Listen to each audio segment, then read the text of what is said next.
What's up guys, Bolt here once again. We're going to be diving into yet another specialization of the USA, one of the latest ones that have been added, which is the Stryker Cavalry Regiment. So in the previous video we went over the Special Forces, the Special Operations Forces Division or Specialization. Today we're going to be looking at the Stryker one, because I think it's a really cool one that you can combine with the Spec Ops one, in my opinion. But yeah, we're just going to go through it and see what kind of cool units that we have to play with. So, let's get into it. In the Recon tab, we have a couple of very interesting units. Not many, but they are interesting. So instead of having the MQ-9 Reaper, we have the MQ-1 Predator drone, which is still pretty cool. We can put either 1 Hellfire, 2 Stingers, or 2 Griffin missiles on the starboard pylon, and the same for the port side. So if you do want like Hellfires, you can get 2 total. If you want to give it the Griffins, you can get 4 in total as well. But honestly, it's just a nice recon drone that you can have. The best thing for this one, to be most cost effective, is to just put 4 Stingers on it. Then we also have a really nice, cheap, lightweight drone that has decent optics still, 2000 meters for 50 points. The RQ-7 Shadow. Now in terms of stealth, they have the same exact stealth, so don't think that one is less visible than the other, although this is much smaller. This one does see double. So then we have a couple of vehicles in the Recon tab. We have the Stryker RV. Now this one can carry men as well. So any infantry that can be carried, or that is at most 6 men squad size at the most, can be carried by this thing. So the armor can be upgraded. This is pretty cool. So we have the default armor, which gives you 60 front for, you know, kinetic and heat, 40 for the side, 30 rear, 20 top. You can upgrade it, increasing the heat protection, or you can go for the trophy system as well, which gives you additional protection against 2 incoming projectiles, such as ATGMs or RPGs, which is pretty cool. So the weapon can also be upgraded in a good fashion with most vehicles in the US arsenal. So we can go for the M240 up to the M2 heavy machine gun. We can get the Mark 19s, the Bushmaster 2, and this is where it gets interesting. This is an autocannon, okay? This is a 25mm autocannon, I believe. No, 30mm. Or we can get the Bushmaster plus Javelin. It does make it a very difficult or expensive unit, but you get an autocannon, you get the Javelins, you have trophy, you have better armor. This is a pretty cool unit to have, and if you put a couple of these around the map in like very key positions, nothing too front-liney, you know, you don't want to be up against a heavy tank or something. Nothing too crazy in terms of enemy infantry, you know, areas, but if you put these around the flanks, maybe hunt for some anti-air or artillery in the enemy base, this could be devastating. Now in terms of weaponry, it's also cool because the HEIT can fire at infantry, vehicles, and helicopters, whereas this is only for vehicles, not for helicopters. So you have weapons against anything. And the Javelin is, of course, just really nice to have. 750mm heat from the top. That's gonna destroy shit. So we also have the Guardian. Besides that, by the way, this Stryker RV can carry men, so keep that in mind. We have the M100 and M1117 Guardian that can be upgraded with weapons, so M2, Mark 19, M2 plus the Mark 19, giving you just pretty much everything you can think of, but it's only recon. It cannot laser designate, so keep that in mind. So this will be just purely recon, just spotting the enemies. Here we go, we have the Armored Knight. I've used this many times before. It's nice, it's cheap, it can laser designate, it has a 50 cal on it, it's just very good for light recon once again. And last but not least, we have the Scouts, and this is the only recon unit that you have in the Stryker Cavalry Regiment, so you definitely want to combine it with another specialization that has good recon, such as the Spec Ops, or US Marine Corps, or Airborne. So this is the Airborne one. You have some snipers, still nothing too crazy. The Armored Brigade gets the Cav Scouts, but if you really want some decent recon, you either combine it with the US Marine Corps, but the strongest one right now is the Spec Ops, and then US Marine Corps, I would say, and then everything else pretty much. But yeah, Spec Ops, definitely good to combine it with if you want good recon, otherwise US Marine Corps. So yeah, the Scouts, very basic. They have 3 AT4s, They have a M249 machine gun, light machine gun. They have an underbarrel grenade launcher and a couple of M4s. Good stealth though, so 2.5 stealth, pretty dang good. In comparison, these all have like 1.25. So it's really, really nice to have these. And if we go to Green Berets, for example, they have 3, and this is like the best of the best. Okay, they have the same recon or same stealth as a pararescue, so it's pretty good. Now in the infantry tab, again, and not so much in the Stryker Cavalry Regiment, you have combat engineers, which are pretty dope. Okay, it's a 9-man squad. They do have the small D, which is good against infantry and helicopters. Not so much against vehicles. It is high explosive. It does pen 85mm. But it's not going to take out anything heavy. It might disable something if you get like a critical hit or something, but it's not going to do anything crazy. You do get shotguns with slugs, which is also good against vehicles, so you can take down some vehicles with that, perhaps some you know, unarmored UAZs or whatever. You do get 2 light machine guns, you get underbarrel grenade launcher once again, and M4. So it's a decent squad to have. It'll hold its own against infantry. It's a 9-man squad. Decent stealth, you know, 1.75, not that bad. Yeah, you do have some weaponry here, but nothing against tanks, to be very honest here. So if you want something against tanks, you gotta go with the troopers, and this is where it really gets interesting. These guys have the Javelin, and they have the AT-4. So the Javelin has 2 missiles, which, if that's the only thing you're firing at a tank with active protection, none of those will hit. But you also have 3 AT-4s. Okay, so you have something for close range, you have something for medium range, which is nice. So if you have a couple of these troopers around, some of those Javelins are going to get through. Then we have multiple light machine guns, which is nice. Once again, underbarrel grenade launcher and M4, and that is kind of the theme of the squads in this Stryker Cavalry Regiment. Now, there's also another variant of the troopers. Instead of AT-4 and the Javelin, you also have them with the Stinger. 6 missiles, but that is actually not that bad. And then instead of M249, you have the M240 Lima, and then underbarrel grenade launcher and M4. Now, in terms of armor and HP, it doesn't differ that much unless you go for combat engineers. They have a bit more armor, and they're more anti-infantry, whereas the troopers and the troopers AA are pretty much the same. Now, the interesting thing here is that the regular troopers are not airdroppable, whereas these guys are. Okay, so if you do, you know, you want to parachute in some infantry, only the trooper AA can be parachuted in, which kind of sucks. None of the combat engineers or the troopers can be dropped in like that. I don't know why, but it's probably just their training or whatever, or they just wanted to limit it for balance. I'm not quite sure. So once again, it kind of comes to what do you want to do. If you want to airdrop a lot of units, you might want to just combine it with the airborne infantry. So in the vehicle tab, this is where it gets interesting. So we have the M10 Booker. The M10 Booker, one of the latest units that has been added to the game, has decent armor actually. 300 front for kinetic and 800 for heat. 100 and 250 for the side, 60-60 there for the rear, and 60-80 for the top. And the cool thing is you can put Iron Fist on it, so you can disable 2 incoming projectiles.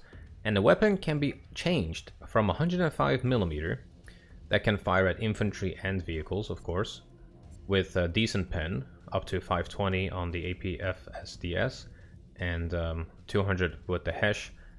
You can go for the 50mm autocannon instead, which of course has less penetration value, but it's going to destroy helicopters and infantry while still having some armor on the front and side. You can change the armor, you can only add active protection. So that is a really cool unit to add.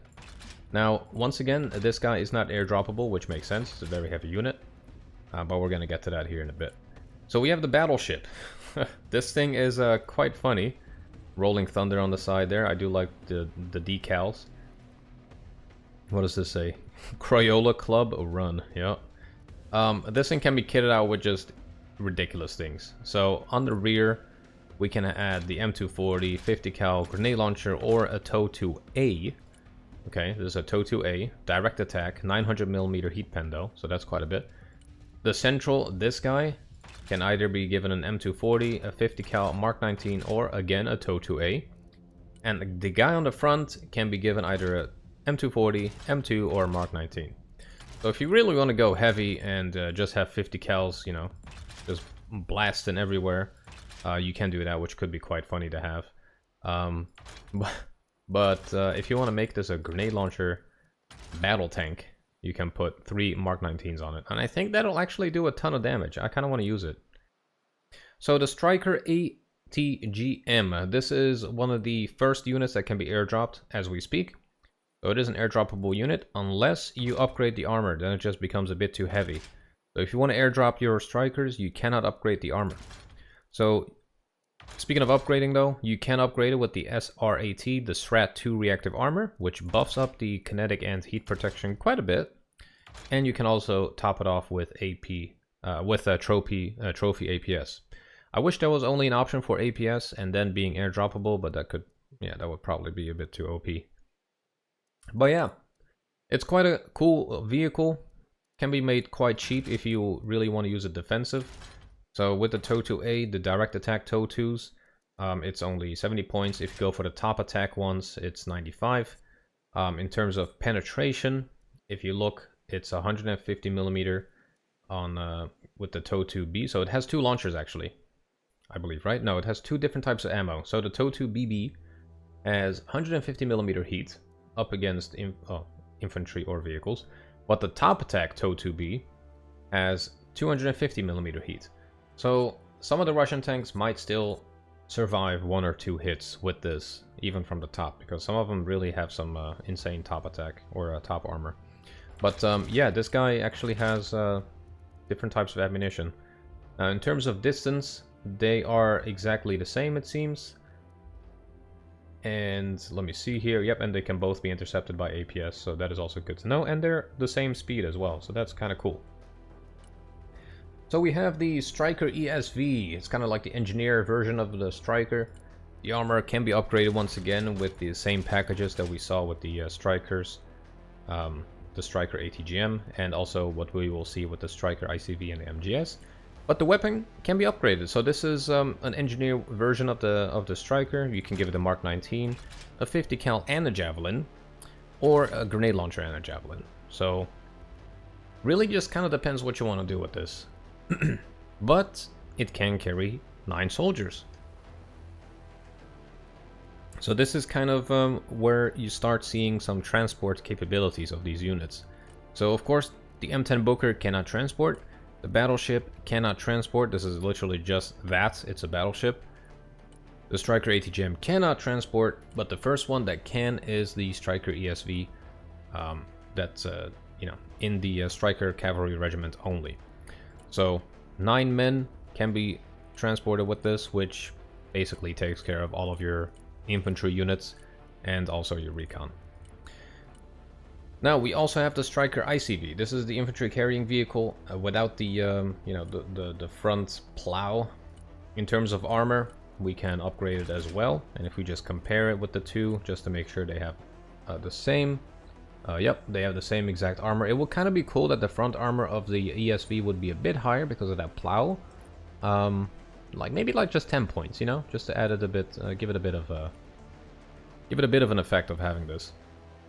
But yeah, so this is your main transport. If you only look at the Stryker Cav, can be upgraded with basically the same things, including now a Dragoon, which is the Bushmaster 2.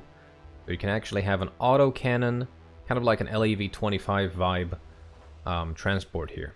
Now, if you go for the default armor, you can still airdrop it with the 30mm, which is awesome.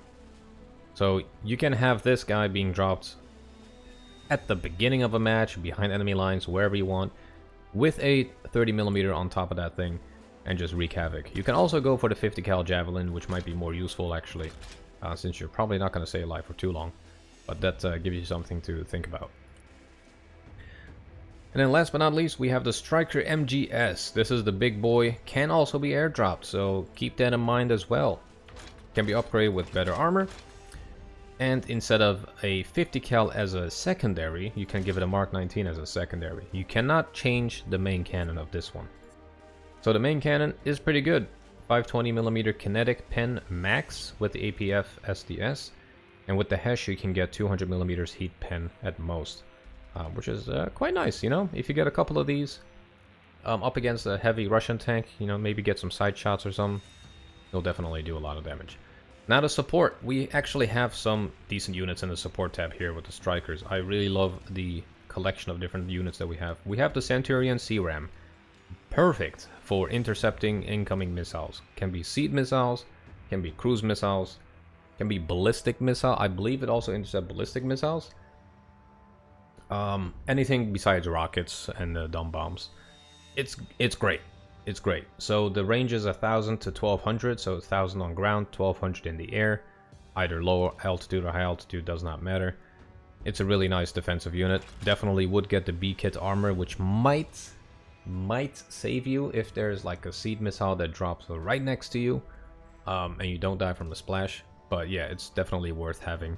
The PVADs still are my favorite though. If we just quickly go over to the PVADs, the PVAD can be given the cage armor and the slat. So the slat armor, which is basically the cage armor, increases the heat protection so much that it can actually survive a seed missile, which is great. The Centurion might not, whatever you do, but it's, you know, it's something. So we have some supply trucks now. This one carries 9,000, so it has 9,000 carry capacity. You can upgrade its armor.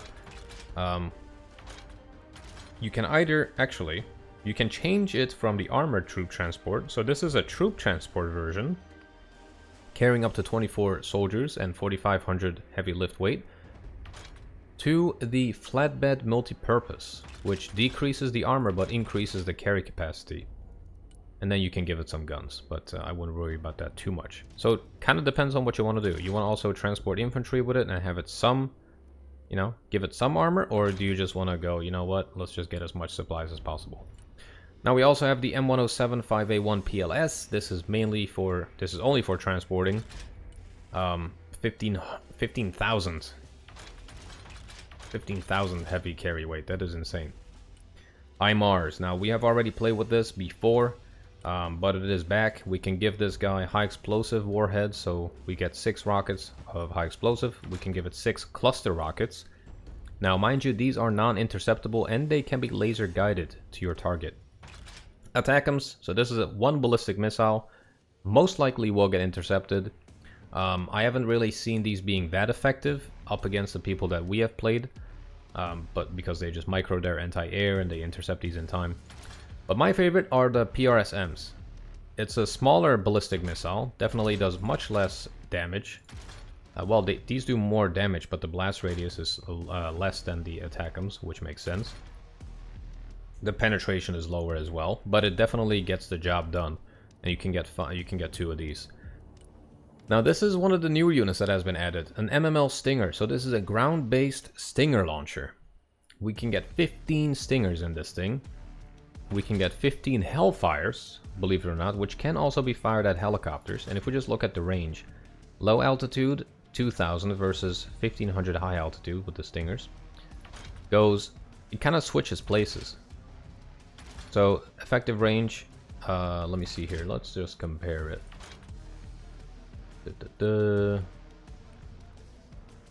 Okay, it's kind of hard to see here, but okay, so the high altitude range is removed and the effective range is just 1,800. Okay, oh, there we go. So the low altitude range 200 to 2,000 is the same here compared to the Stinger and the Hellfire. The effective range is 2,000 to 1,800, so the high altitude does not matter with the Hellfire because you cannot target anything at high altitude, which is airplanes. Okay, besides that though, you can put Sidewinders on this thing.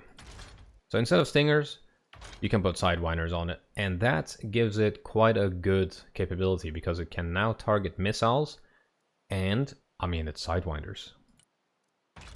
That's gonna do some damage. I wonder though, this is radar based. I wonder how effective the Hellfires will be without radar. It should really not matter. The Stingers also should not matter. I think with the Sidewinders, definitely will matter. So, Patriot, the big AA piece in this specialization. We also have the Patriot Pack 3 MSE, but we're going to go for the Patriot Pack 3 for the moment. You can upgrade its armor, give it some weapons, but the main thing that I'm interested in is the missiles. So pay close attention here. If we have the Pack 3 here with the 8 missiles, we can multi-target 3 planes. Okay, but if you get the 16 missiles, guess what changes? You can now fire 2 missiles per target, which is huge. That is such a big difference. You definitely want to have the upgraded version, but keep in mind that it is very expensive. It's 100 points more. So with that in mind, you might want to put C-rams in front to soak up maybe the seed missile and be sacrificed. Okay, so for each Patriot, I like to have 2 Centurion C-rams. But yeah, this is the downside of the US Patriots. They cannot multi-target unless we go for the most expensive versions. Whereas the Russian Buk M3, for example, that is much cheaper, can already multi-target and fire multiple missiles per target. Then we also have the Patriot Pack 3 MSE. So in terms of missiles, we can either have 4 missiles, we can have 8 missiles, or 12 missiles. And with the 12 missiles, we can once again also both multi-target and fire multiple missiles per target. Now, I just want to compare the missiles here, see if there's any difference in that. Yeah, so there is actually a difference here. So with the Pack 3 MSE, so we have the same price here, okay, roughly. Well, we have now exactly the same price. Yep. So, Patriot Pack 3 with 16 missiles, Patriot Pack 3 MSE with 12. The one with 12 missiles has more range. Okay, the blast radius is increased. Maximum speed and all that is the same. You can still intercept cruise missiles and fire it at planes. You still get the multi-target. You still get the missiles per target as well. So the Pack 3 MSE is just much better because you have better range. So definitely pay close attention to that kind of stuff. The main other difference in terms of speed, well, there is none. It is pretty much identical there. We have the Strykers. So we do have some mortars. You can upgrade its armor, which I would definitely recommend. At least get the reactive armor so you can survive some incoming shots. You can make it mostly HE, so 40 HE versus 20 smoke. Mostly smoke, swapping the numbers. Or you can also give it guided rounds, which is really cool, actually. It's a ton of fun to have laser designation going off on the map, and it's just, it might not like make it that much more effective, but it's just a ton of fun to have. Now the Stryker Shorad, you have seen this before. Very powerful unit. If you fully upgrade this thing, you can give it Hellfires, you can give it double Stinger pods, kind of making it an LAVAD. You can give it the Fletcher rockets, which are laser guided, can be fired at infantry, vehicles, helicopters, and even airplanes. I have not used this at all, so I am looking forward to that. Or you can give it like a 50 cal and Stingers, which can obviously also fire at planes. Yeah, I'm gonna use this for sure. This is a very powerful unit. I would probably go for Stinger and Hellfire, so just go for the most insane combo you can get.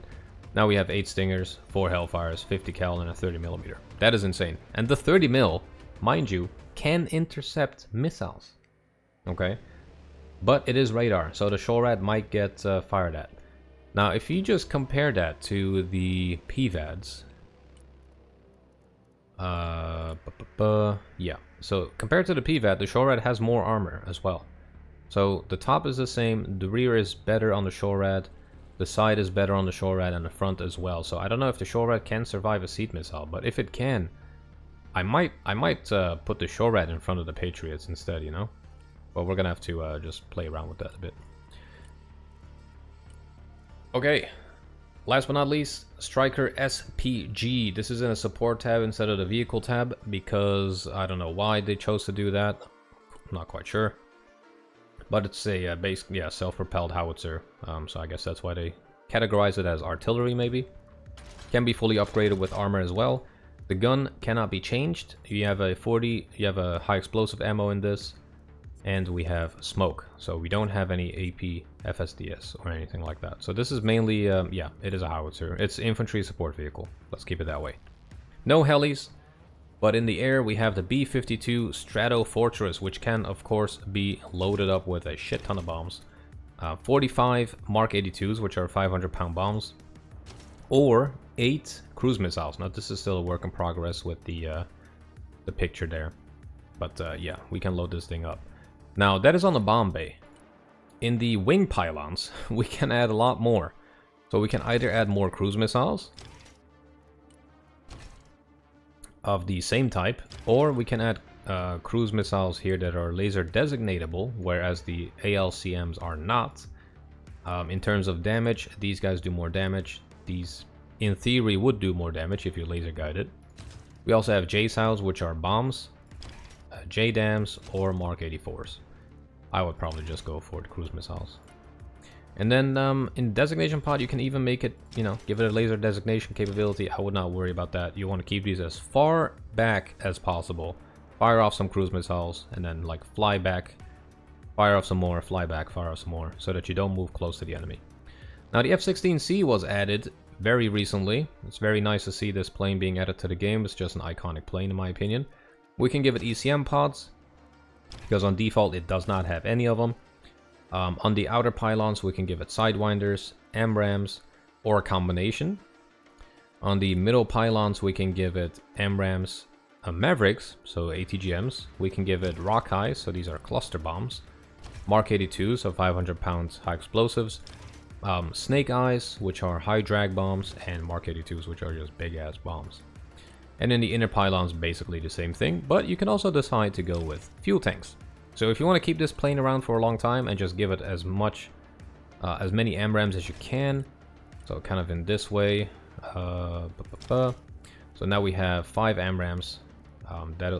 That'll keep this guy flying around for quite some time and be able to intercept enemy airplanes like that.